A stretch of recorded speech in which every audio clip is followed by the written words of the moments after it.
সাল 711 সেই সকাল, যখন স্পেনের গলিপথগুলোতে নিপীড়িতদের চিৎকার কানে লাগছিল। বাদশাহ রডেরিকের জুলুম এতই বেড়ে গিয়েছিল যে মানুষরা আকাশের দিকে হাত তুলে রহমতের দোয়া করতে লাগল।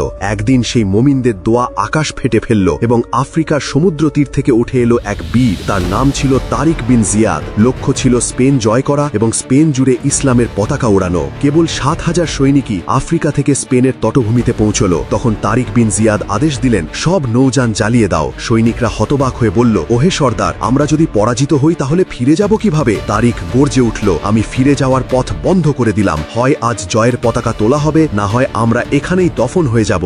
এই কথা শুনে সৈনিকদের চোখে আগুন জ্বলল। এখন আর মৃত্যুর ভয় নেই, আর শত্রুর ভয়ের কোনো মানে নেই। দুটোই লক্ষ্য সামনে, জয় না হলে মৃত্যু। যুদ্ধ শুরু হওয়ার পর লাখ লাখ স্পেনীয় ফৌজ ঘোড়ায় চড়ে বজ্রবেগে মুসলমানদের ওপর ধাওয়া করল। তলোয়ার ধাক্কা খেল, ঢাল ভাঙল, চারিদিকে রক্ত আর আগুন ছড়িয়ে পড়ল। মুসলিম সৈন্যরা সিংহের মতো লড়ল। কয়েক ঘন্টা ধরে মৃত্যুর খেলা চলল। সূর্য ডুবতে ডুবতে স্পেনীয় বাহিনী হাঁটু গেড়ে পড়ল এবং স্পেনের ভূমিতে ইসলামের পতাকা উঠতে লাগল। ওই দিন থেকেই স্পেনের মাটিতে জ্ঞান, ন্যায় ও আলোর যুগ শুরু হল। সেখানে 700 বছরেরও বেশি সময় ইসলাম শাসন করল। সেই সময় নিপীড়িতরা সুরক্ষা, ন্যায় এবং জ্ঞানের আলো পেল।